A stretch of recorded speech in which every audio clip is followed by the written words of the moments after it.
All right, I'm going to start recording. Okay, everyone, thank you for joining on a different time. This was because of I had a new applicant workshop that was scheduled on accident at this time. This is the August 2019 meeting. We're going to go over some changes that was revised on the provider accreditation standards, and so we'll go over that in depth. We'll maybe talk about the expedited review process that's coming out, and then I just want to make sure that I'm answering any of your questions or concerns. We are doing really, really well in the July cycle. You guys are pushing them out like crazy, and I have not seen any issues at all from you guys at all. A lot of you have been getting really positive feedback from COA, so make sure you're looking at your evaluations in PAORS from COA because they're very positive. You guys are doing extremely well on providing that evidence to COA. And please note, just because COA changes a score does not mean that you did something wrong at all. That's when that subjectivity comes into play there. But you've provided the evidence to them, and that's what you were tasked to do. So excellent job. I'm a little bit behind in my emails just because I was on vacation and then we had workshops, and then there's always something to do. So I did see most of your invoices coming through. You'll start getting a reply from me. Hopefully I have some time over this break to say I've received those. Remember that once your decision is finalized through your organization that you appraised, that's when I will process your invoice. Invoices should not take more than 2 weeks once that has been processed. However, it does take a minute because it has to go into NetSuite, and then it has to go through a couple of approvals, and then it gets into disbursement. So once it gets into disbursement, it should be in your bank account within a week.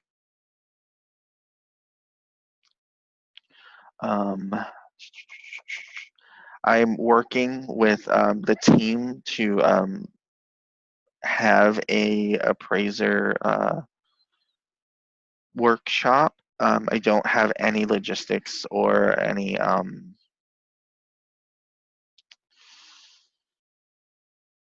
dates yet. I'm looking at maybe putting it with the accredited approver provider workshops, but we'll see. 3 days teaching back to back those workshops is exhausting, so I couldn't imagine doing 4. So I'll have to think about that. Unless I make you guys teach the workshops for me, then we might have a deal.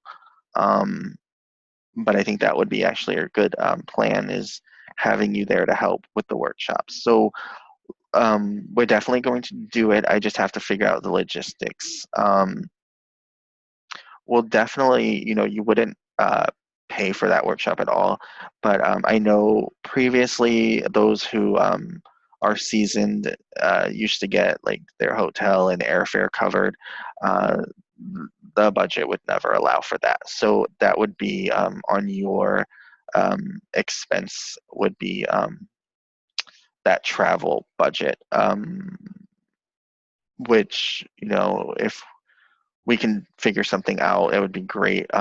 But I know that that's not going to happen. So just know that that would be an expense for you, but we definitely would not have a charge for the workshop.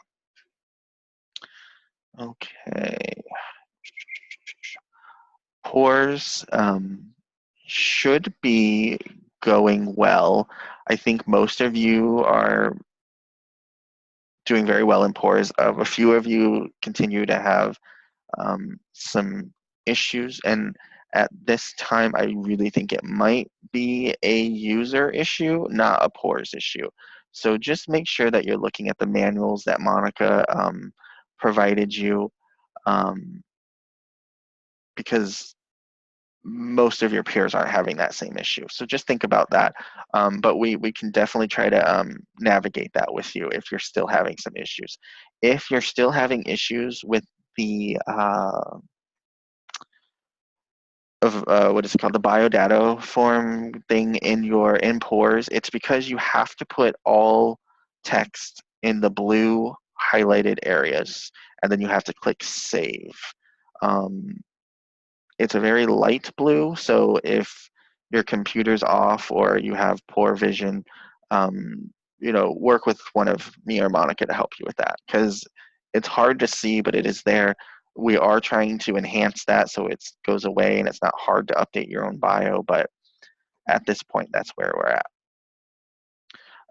Some of you may be getting ominous emails from PAORS that would possibly be from a year ago. It's because we have our IT people in there working to rewrite some stuff. I'm sure most of you have seen the yellow screen of death when you've moved forward where there's all this gibberish. That should never happen. So we're really working with a new set of experts to get that fixed, because we have in-house people who know how to code. So that should be coming soon. Every time we fix something, something else breaks, because that's what happens when you rush to get something done, I think. So we are definitely enhancing it. Everyone received the memo, correct? With the new standards. And they're actually revised criteria. So I'm going to go ahead and I'm going to share my screen.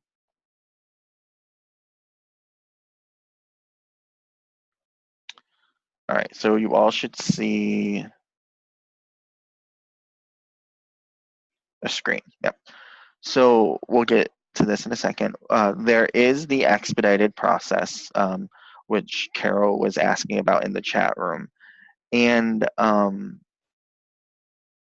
that is something that Monica thought of and has put into place.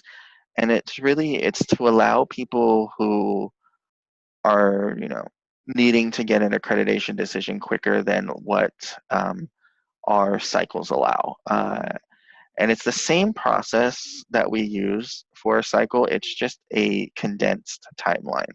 So that means once the organization submits their self-study, I have to do it quickly, send it to you. You need to do it quickly. You need to get the additional evidence to them. You can still, give them the time frame for that additional evidence. There's no corners cut. There's no exceptions made for them. They still have to go through the same standards everyone else. We're just trying to do it quicker. And that's for inpatient people or people who need to be, getting a decision right now. Which, if they want to pay that extra fee, they can totally do that. And it just a little bit of work for us for right now, learning how to do this. But if you have any questions, I think I had 10 of you sign up, or I had 11 sign up.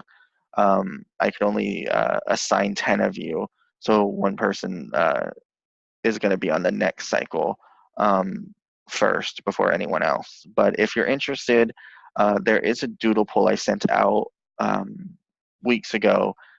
Go ahead and fill that in, and I'll continue looking. If you've already filled it in, I have your name, and you are now part of the Expedited Appraiser group. Any questions on Expedited?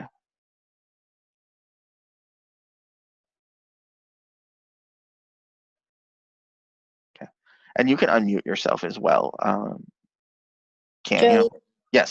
this is Amanda Gary. So are we going to try to do more than one group of those each cycle, or just continue on with? We don't really know yet. It's gonna be I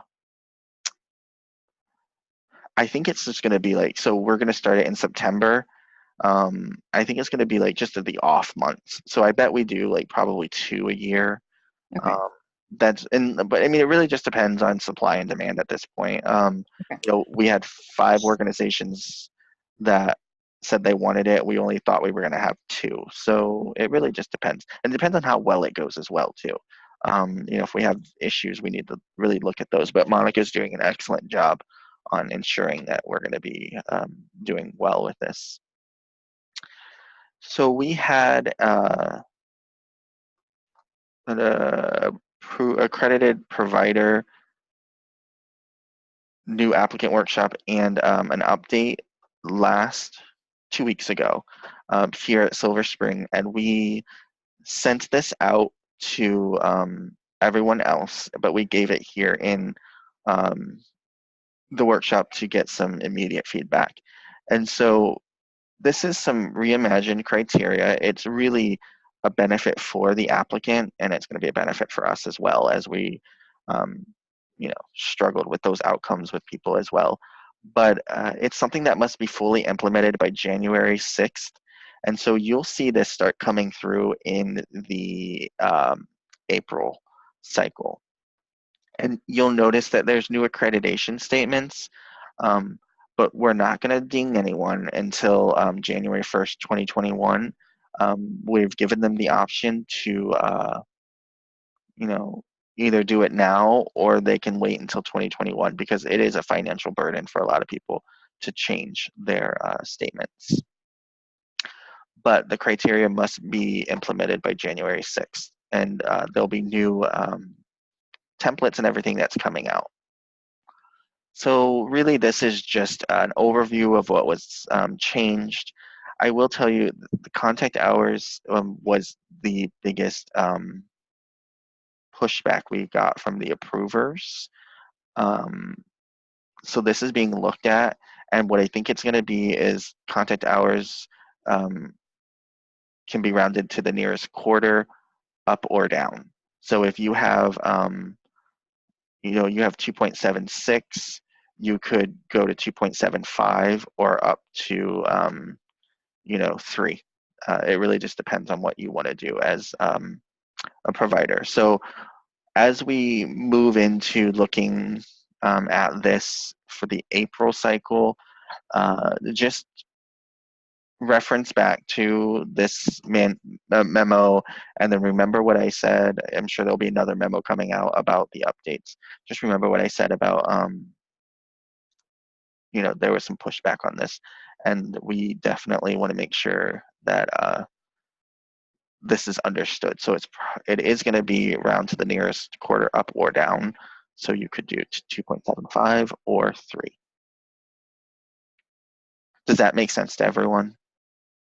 So when you're appraising something, you may see somebody who only has, 2.76 of, content there, but they've rounded up to 3. That is going to be acceptable. We're doing away with the ominous organizational overview. They're going to be able to give us an executive summary that we can read, and then they're going to give us a list of their planners, and then the lead nurse planner, and then the other planners, and then they're going to give us a submission of submit a position description for the lead nurse planner and or nurse planners, if any. All right, and then this is the crosswalk that we did. So we got rid of a lot of the stuff that just really wasn't important. So they're going to be able just to do a nice summary for us to read, and we're going to still look for keywords in there to see what kind of organization they are. We're still looking for those role descriptions, but we're no longer making them submit the NARS report that you all probably saw where you couldn't really see and you blew it up or it didn't make sense. We have that data. We can get into NARS at any time, so there's no reason for them to have to print that and submit it. All right, there's a question. The applicant should articulate whether they choose to round up or down for contact hours. They don't need to articulate that. You will see that they did it. You'll see that they rounded up or down. So 003 is gone, and then 004 A and B we integrated into the quality outcomes. So no longer will we get list of outcomes that are not measurable. They're just a copy of what's in the manual. We will get a one quality outcome. SC1, there was no change. SC2, there was no change. SC3, we added the nurse planner because the nurse planner has a valuable role within the provider unit. We wanted to make sure that the lead nurse planner was incorporating them on, guidance and mentoring and all of that the nurse planner actually does during planning and evaluating activities. So really, it's just allowing them to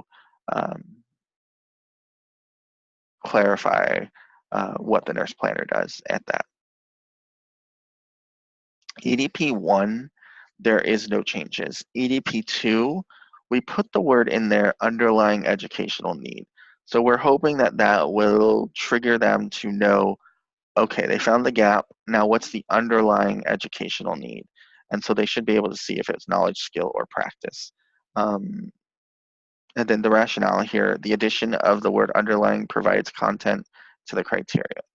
I think that's going to very much help everyone, but we'll see.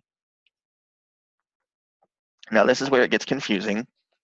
EDP 3 is now going to be EDP 7, and everything else will move down from there. EDP 7 is how the nurse planner identifies and measures change in knowledge, skill, or practice. So this is a measurement evaluation, but it really goes with EDP 1 and 2 because they're going to find a practice gap. They're going to find what it is, knowledge, skill, or practice, and then they're going to measure it.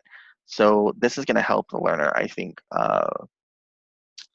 understanding, okay, EDP 7 or now EDP 3 is talking about how do we measure a change? So this isn't really the summative evaluation and all of that. This is, okay, you measured change by how?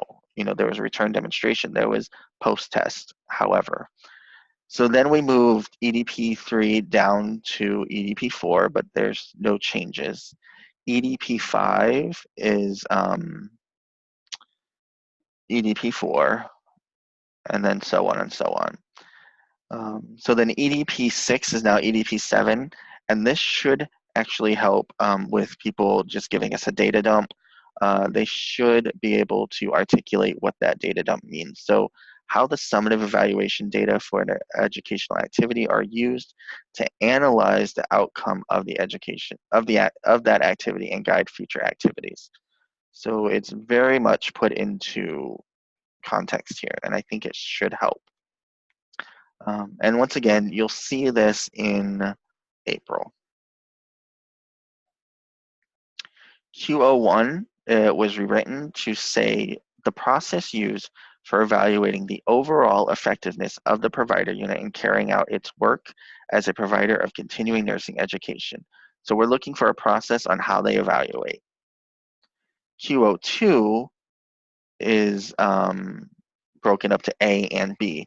So A is that 004A, we've moved it here. So they have to identify at least one quality outcome the provider unit has established specific to the provider unit operations. So we're looking for one outcome, which it states that here, and it tells them everything we're looking for. It's measurable. And then Q02, we're asking them to use their outcome and explain to us how they used their evaluation process, which is the Q01, to provide tangible evidence of how their quality outcome was successful or not successful for that provider unit. Q03 is the same concept where we ask at least one quality outcome measure, and they may have more, but all we're asking for is one. So if they have more than one, just focus on one, and hopefully for their Q03, um, the one that they write there is the one that you focus on. Um, it would just be easier that way. So hopefully I'm going to start incorporating that when I do my education, like make sure that, your best, easiest outcome is the one that you articulate in Q03B. And I think most applicants are really trying to understand the importance of a quality outcome. I know it's still hard for some people, but I think they're doing well. All right. And this is the new statements. So this was launched back in January. Some people are using them now. Some people are not. We'll accept this statement or the previous statement as well until 2021. Joe? Yeah. Can you provide some insight as to why they changed it from continuing nursing education to nursing continuing professional development? That's quite a mouthful, and it doesn't really go along consistently with our collaborative partners that might be doing CME or CPE. Yep. So ANCC, we used to be called Primary Accreditation. Our new program name is Nursing Continuing Professional Development. So that is why that was put there, because it reflects our current name, because that is what we do. Primary accreditation really was so vague, but we are the ANCC through the ANA enterprise, and so we do focus on nursing continuing professional development. That's what we focus on. CME is continuing medical education, so they're focusing on the medical aspect, and we focus on nursing. So COA changed their name.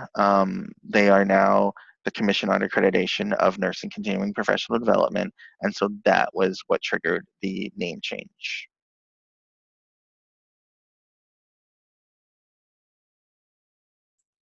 Thank you. You're welcome. All right. Joe? Yes. I have a question that I asked once before. I think it's SC2, and that was the wording of the sentence. It's a two-pronged question, but it doesn't always appear. I just finished an approval from a very experienced nurse planner who also got this wrong. It says, you have the verb is to orient and train, to implement and adhere. If you want a second prong, how does the nurse planner ensure adherence? That seems to me to be a different question. So I so often have people just not even see that. It's how they're training them to implement it. Do they have a means of ensuring that they're adhering down the road? It doesn't look like it means how does the lead nurse planner ensure that the nurse planners adhere, which is another mechanism that you would be doing on a routine basis. Yeah. So I hear what you're saying. SC2 is looking at what is the lead nurse planner doing to make sure that everyone is following the criteria. So if they're doing it correctly, they are ensuring that their nurse planners are adhering. Yes, we're looking at how are they orienting and training them, but there's more to it than just that. They have to continually provide them updates. In our workshops, we really do bold out that adherence. And even on the new applicant workshops that we do, we bold out that adherence because really it goes back to the outcomes. If you provide everyone orientation or train them, that means nothing. You need to see how they're adhering. So how are you following up to making sure that they got the training, that they understand what they're doing? I completely understand that, Joe. I'm just thinking if it was bulleted out, more people would not miss it. I Oh, understand that there's a responsibility to orient and train, and then also a responsibility to ensure adherence, and it's completely two different processes. yeah. Even a bullet, how do you orient and how do you ensure adherence? It's just, Okay. to me, I've just seen too many people Miss it. miss it. Yeah. When you say it to them, they say, "Oh, I didn't read that." Yeah. No, that's a good point. And we have talked about it, and we have stressed it. Most likely, the ones coming through that missed it didn't come to a workshop or the webinar. But it's something that a lot of people miss, so it is something to look at. It wasn't looked at for this, but I'm just curious if that's no, I'll make a note though. That's a good point. That is a good point. So. I think often if a doctor's order, if two RNs interpret it differently, it isn't written correctly. Yeah. In the first day. Yeah. No, you're right. That's good. Good feedback. All right, so opportunity for improvement there, obviously. All right, so I will write that down, SC2, because you do make good points. Can't promise anything will get changed, but you do make. Oh no, no worries. I'm just curious. Yep. So I will take that to COA. All right. Good. Okay. So with that, are there any questions or concerns with any of this update? This is Deandra. What about approver units? So with the No quality change. outcome measures in 005A and B, are they going to be moved to Q02 Nope. and 3? Nope. Okay. Approvers have no changes. Okay. Approvers have to follow the previous standards. Okay. They- What about their terminology and like the advertise anything that they put out about their accreditation as an approver unit? Is that going to change as well? Yep, they have new statements, and they have the exact same. They have the exact same timeline. They have until 2021 to change everything. So their statements are going to reflect these statements, and I can send the approver memo. It mimics this one closely. It gives them the changes for an approved provider unit, and because the approved provider unit will mimic the provider unit. So I'll send you guys who do approvers that memo, but their criterion does not change. Okay. Thank you. Yep, their application files will change and their statement will change, and the contact hour rule will change for them as well, but their criterion will not change. Good question. And so I will send those who do approvers the well, I guess I can just send it to everyone because some of you may get thrown into it. So Joe, this is Dodie Angelini, just for clarification on these contact hours. So what you're saying is we're finally going to be doing away with what I always considered somewhat wonky anyway, where we're not going to have 1.6s anymore, 1.2s and 1 point ever. We're going to have to round those either up or down. Correct. That is what we are pushing out right now. I will tell you, during the approver update, that was not taken very well from them because they each have, state boards of nursing. They have specific accreditations that they go through, I guess, that mandate that the contact hours be 100% specific. However, with the addition to, because we were saying you had to round up to the nearest quarter, I think with the addition of rounding up or down, that it should not be an issue.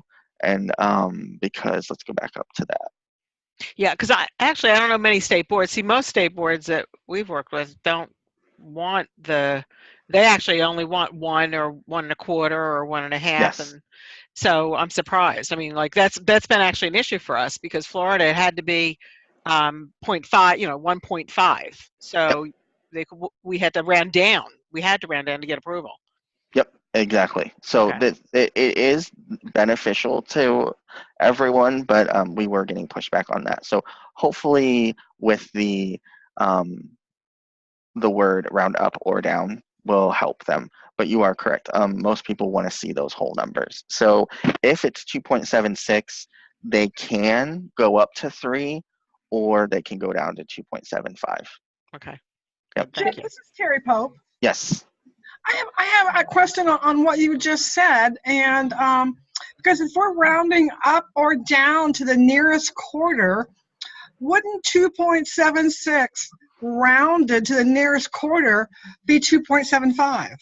That would be rounding down. So you could But we can round. now round up or round down. Yep. So you could go down to 2.75. That's the nearest quarter. Why would I go to 3? That's a farther quarter. Right. I mean, this is Cammie Townsend. I mean, I think we should maybe ask the COA to consult with a mathematician as to the appropriate language. Because, I mean, shades of new math, my 12-year-old, but that seems sort of not intuitive to ask somebody to round up or round down. So when and this. in terms of the boards of nursing, this really makes it difficult for us, for nurses who then have to take the certificate to their board of nursing. They're responsible for adhering to the board of nursing criteria for licensure renewal in those states. So this sort of devalues our certificates in terms of the board of nursing. If our certificate says 3 contact hours and it's rounded up from 2.76, that may not be accepted by the board of nursing in that state. Understandable. And so with what we have here, it was said to be rounded up. However, we looked at the language, and we are going to follow suit with the other accrediting bodies, and it is you can round up or down. So this example here was when we were rounding up. So we are definitely looking at rounding up or down. But the other accrediting bodies, such as AACME, they have this same process of rounding. It's what we do. And I get that, hopefully a board's, if the board is going to give you issues, really that would be your place to maybe work with them. But we're the accrediting body for the continuing education, and we're just working closely with the other accrediting bodies. Well, this puts the onus is always on the individual nurse who's renewing his or her license. Mm-hmm. The onus is not on the approver unit. Yeah, but I guess I'm a little confused because if you're set, if it's rounded up, the board isn't going to know that it was rounded up. Right. The board's Correct. going to see that the certificate says that they were awarded 3 hours. Perfect. And frankly, it's kind of interesting because 2 boards that I work with don't accept a quarter hour, and one of them insists that you round down. So if it was 1.25, you have to round down to 1. But the other one insists that you round up. So therefore, in one place I'm rounding down to 1 contact hour, and in the other place I'm rounding up to 1.5 contact hours. Because as I said, it was really interesting. So they're saying there are other boards out there that have those precedents that are already set. They're saying, okay, you round down, you round up, because they don't accept quarter hours. They only want them on the half hour. Yep, exactly. And it really goes back to if you look at CME language, the physician is responsible for reporting their own contact hours, and they round to the nearest quarter as well. And as you said, the board's not going to see that you rounded. They're going to see 3-point contact hours. So, if it is a specific certification that says we want to see it to the 0.77, which I've never come across, but other people have said that they've come across that. So I'm not doubting that happened.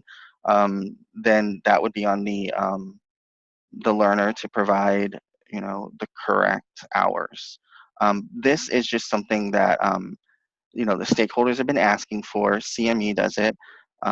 Joint Accreditation does it. So we are changing to you can round up or down to the nearest quarter. And it's really not, I mean, it was kind of inappropriate, Cami, to say that about COA because it really falls on you as the lead, it falls on the lead nurse planner or you as the appraiser to look to see, you know, did they round to the nearest quarter, up or down. This here is based on the fact when we were just rounding up to the nearest quarter, but we did take the stakeholders' feedback and we're doing up or down. So, you know, if, you know, they rounded up to 3, they're allowed to do that because they can round up to the nearest quarter. So we would not count them off as an appraiser. Hi, I just had a quick question, and I apologize if I missed it. In that example, how did we get to 2.76 since we've been doing 15-minute increments? I wasn't sure how we got to 2.76. We haven't been doing 15-minute increments for a while. People have been allowed to award contact hours at different credits. So some people could do a 5-minute presentation, or they could do a 10-minute quick presentation. So we have had people who have an array of different numbers, and you know, like Dodie had mentioned, it was getting confusing for a lot of people. So we've always had the ability, and if you look in the manual, it says you may round up or down to the nearest 10th, but it's not required. And some people don't do that. And so you may have somebody who does have 2.76. And that's why the example just showed you, you know, you could go up to 3. So I hope that answers your question. It does. Thank you. I guess I'm glad you used that example then. Yeah. So in the current manual, it says that you may round to the nearest 10th, but we are now asking the providers to round to the nearest quarter, up or down.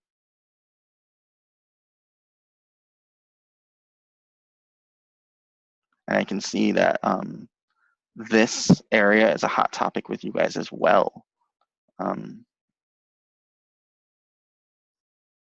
But it is what the powers that be want to do, so that's what we're doing.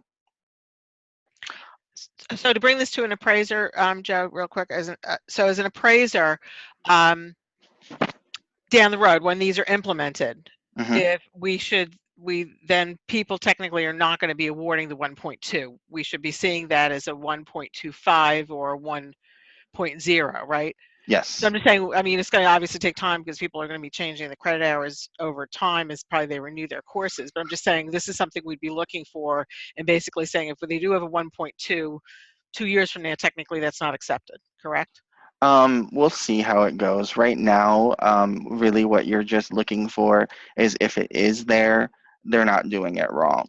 So if you're the next 2 years or 3 years, you may see some activities come across that, you know, still have, you know, 1.75, or I'm sorry, 1.77 or something odd like that. We're not going to count them off. But if we see something where it was 1.77 and then they rounded it down, which we already count to, you know, 1.75, that would be acceptable. But if it was 1.77 and they rounded up to, you know, 2, we would still accept that because they can round up or down to the nearest quarter.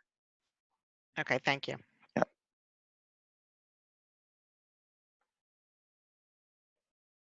You know, and hopefully people are gonna, you know, look at that and say, okay, it's 1.75. I'll go to, I'm sorry, 1.77. I'll go to 1.75.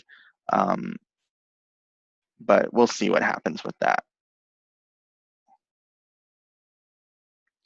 All right, good discussions. And so this, you know, it goes into effect January. You know that people are gonna hopefully not struggle much with the criteria. I think this will be very helpful for them, but we may see some stragglers in there, and just know that it goes into effect January 1st, so we do need to follow it and request additional evidence if we need it. The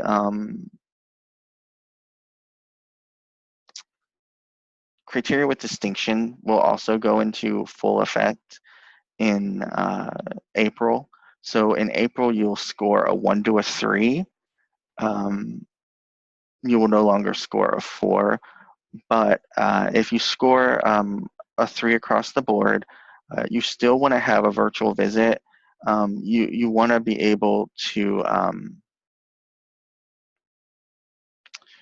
give them the opportunity to maybe provide, clarify, verify, amplify on any of the criteria that they have written to. You can ask some probing questions if you see that their SC3 has the ability to give you a little bit more information. Maybe they had a 3, but they met it at a minimum. But you could pull through some more information to provide us clarifying evidence of, okay, they really did meet this. Because remember, once it gets to COA, they look at the evidence that you've collected, and they may not agree with that 3, but if you had that call with them and you were able to provide some additional evidence on that virtual visit, that may stay a 3. Because if an organization does not meet full accrediting criteria, such as they have a 2, or their activity file scores are lower, then they won't be able to even be considered for accreditation with distinction. So to be even considered, you have to have full accreditation. So that will come into play. I know a lot of people were asking about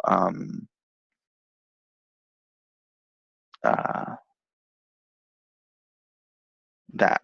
And Kelly, Mary Lou says the AMA has this language: credit is designated in 15-minute or 0.5 increments and rounded to the nearest quarter. So yes, and it doesn't say up or down, and ours will not say up or down. Ours will mimic what is on the AMA website, since we're going to be following suit. But it will be rounded to the nearest quarter, but it could be up or down. But because when we launched this memo, the word up was in there, and that was the biggest pushback what we got. So it will mimic that language, but it can be up or down. And so as appraisers, you just need to know that. But thank you for that, Mary Lou. All right. Any questions or concerns?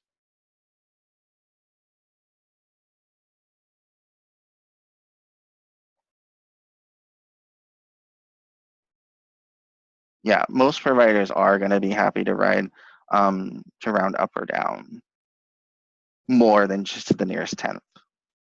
Like Jody had mentioned, a lot of state boards want rounded numbers, and a lot of learners want rounded numbers because it's challenging for some where they have to get a little contact hour just to. Well, because the requirements, Joe, are usually in the hour. Like I need 30 hours for New Jersey. It doesn't say I need 30.2 hours. It says I need 30 hours. So if a course is 1.2, then I'm stuck trying to find a course that's either 1 or 0.8, and there aren't courses that are 0.8. So I'm thrilled. Yeah. And Carol, yes, it will be to the nearest way that they round. So, it would be, it's confusing because what we launched was not really taken how we thought it would be taken. So we're going back. And so there will be some very clear language on what needs to happen moving forward. So, but you may see some issues as an appraiser, and they're not really issues, but you may see some things coming across where somebody had 1.77 and they rounded up to a 3. I'm sorry, a 2. So we won't ding them for that, but it will be some educational opportunities at that point. But as an appraiser, you may see something like that because somebody who came to the workshops, that may be stuck in their head, and they may do it until that we're correcting them.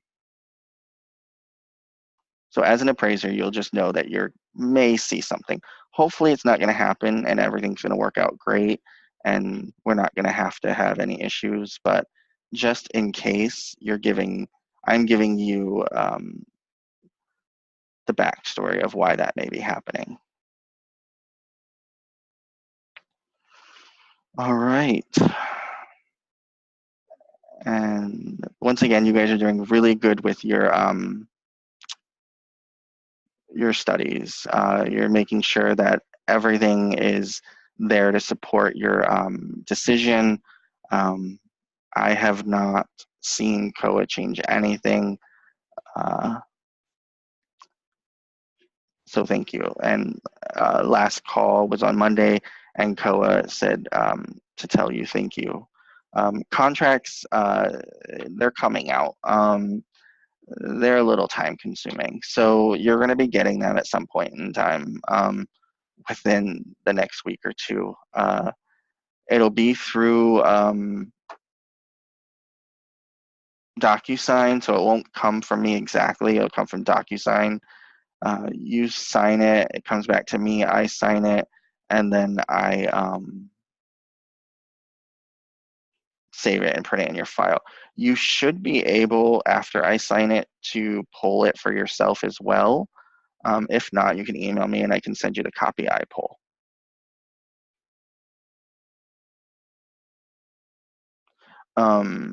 We are going to have a call for new appraisers coming. So if you know anyone who might be interested, tell them to check the website and fill out the application. If you are have any contacts international, we're looking to increase our international appraiser pool because we are increasing our international applicants. So it would be great to have applicants and appraisers, close to each other. And thank you to the appraisers who are doing those calls that make you have to get up at strange hours or stay up late. It's very much appreciated. All right. We have 12 minutes for discussion. Has anyone ran into any issues? Has anyone had any really complicated reviews that you had to resolve? Joe, this is Barb Lebeco. I do have a question, and this is on the activity information for the summative evaluation. Can you just talk a little bit about what we should be looking for? Sure. So let me close this.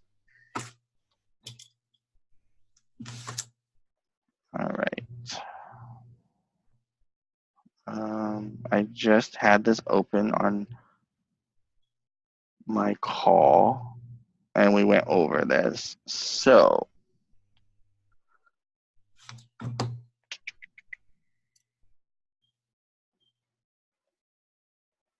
where are you guys? There you are.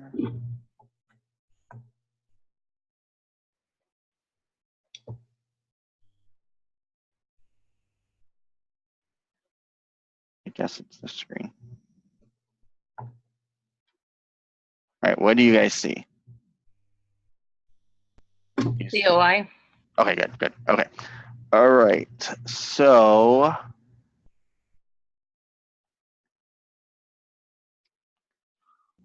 we moved. So I want evaluations. Okay.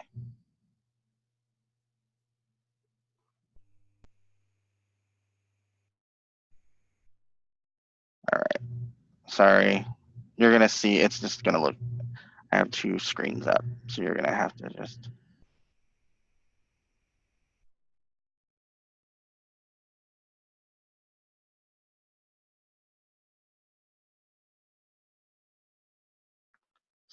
Stop it. Okay. So evaluations. Each activity is required to have some type of evaluation. And however they want to do that is left up to them. They don't have to have an evaluation form, but they have to tell how they're going to evaluate that activity. And so what was happening and what continues to happen are people do have evaluation methods, but what they're doing, they're summing up all of that evaluation data and they're doing a data dump, and they're giving us that data dump. But what a summative evaluation, which will be EDP 7, is asking is, what are you doing with that data? So we're looking for at least a little bit of a narrative to tell us, okay, the data shows us that this activity went well. We will continue doing X, Y, and Z.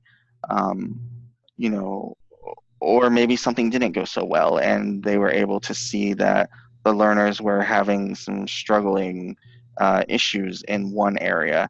So they're going to change this. So really what we're looking for is a narrative of what they're going to do with the data to help guide future activities. And so that's what the criterion states is, what are you going to do to guide future activities? And a lot of people just, give us data, and we know that that data means something to them. But as an appraiser or COA, that data does not mean anything to us because we weren't there. So I'm thinking about the QRAC files.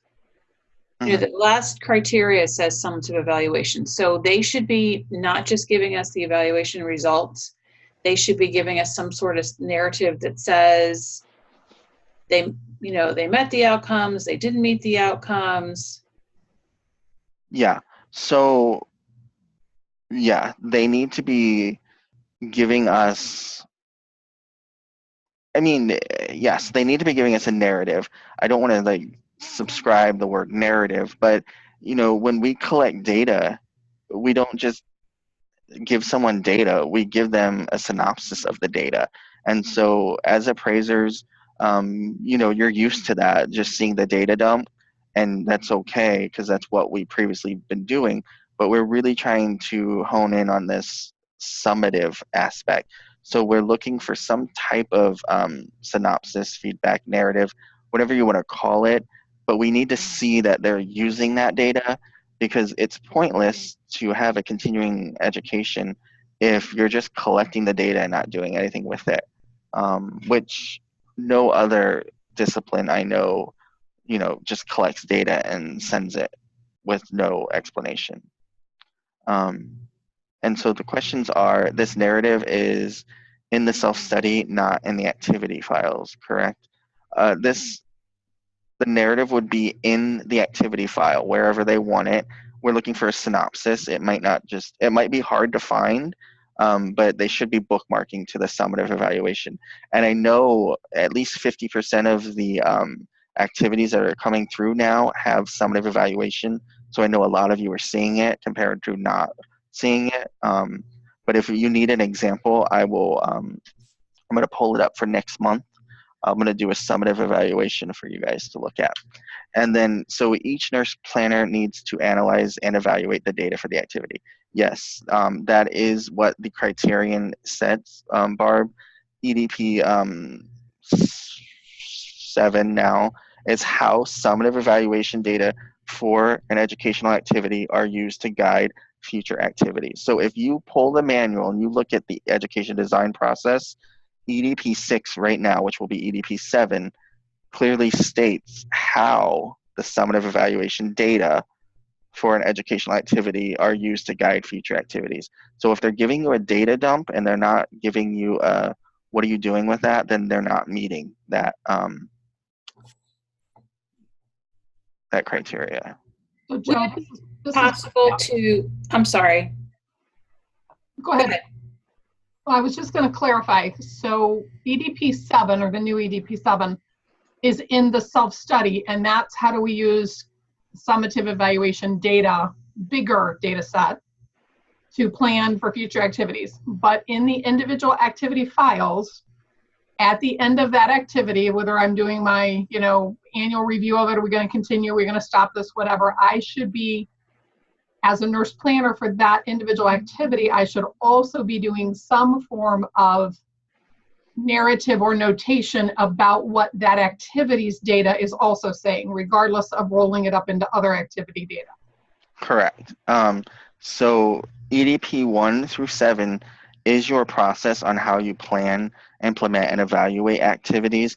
So if you talk about EDP 6 in your self-study, you should see that that process is followed through into your activity file.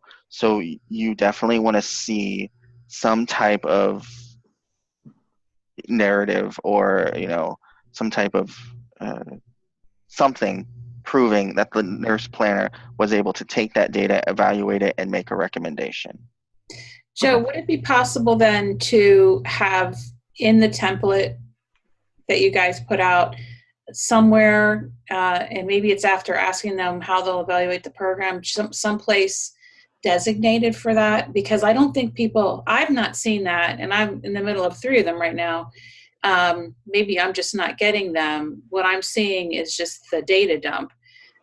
Maybe something like that could trigger them to include a synopsis? Yeah, that could be a possibility. We are trying to not have them function off the forms, but function off the process.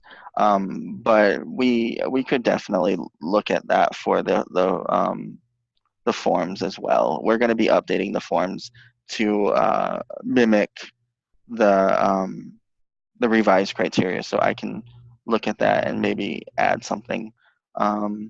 But I will tell you, most people are catching on, and we are seeing a change. So it is being understood. It's just catching everyone. We have so many people, it's hard to catch all of them.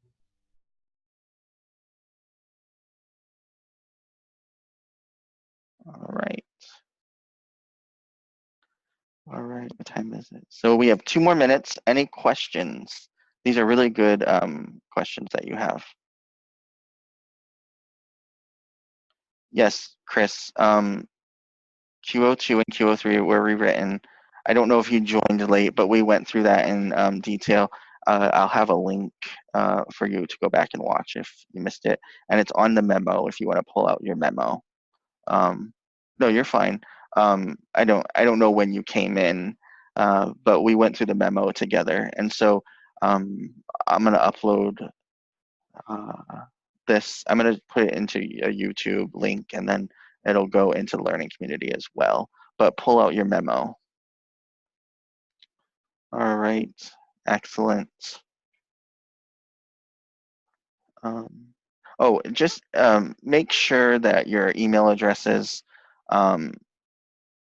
are active. I don't see that person here, but I got 2 emails that were returned to me today when I sent out the update, and the call will go back to 1 o'clock next month. All right, any questions, concerns? You guys are doing an excellent job.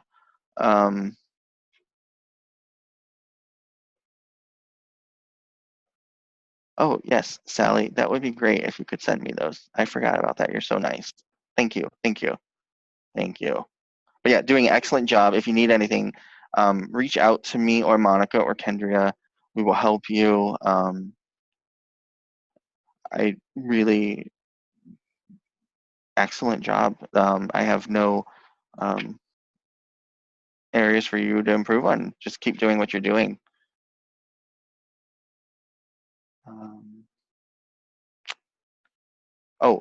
One thing, make sure that your November availability is in PAORS, because I'm going to start assigning those early. So let me know that your availability is in there. And then if we do it more expedited, that will be a separate availability. So put your max in PAORS, when I pull a report, probably mid-September, I'm going to go off of that. So please have all of your updates in there for me for the number that you want to do.